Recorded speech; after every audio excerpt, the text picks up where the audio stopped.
குடிசையிலே கொஞ்ச காலம் தங்கி பாருலே கூரையின் ஓட்டை வீரி செல்வழி நட்சத்திரம் எண்டி பாருலே கூறும் செல்போனின் நச்சரிப்பை அணைத்து கொஞ்சம் செல்மண்ணின் உச்சரிப்பை கேட்போ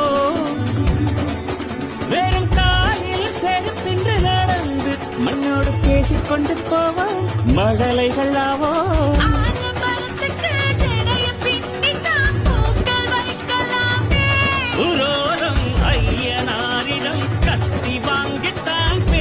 சீவலாமே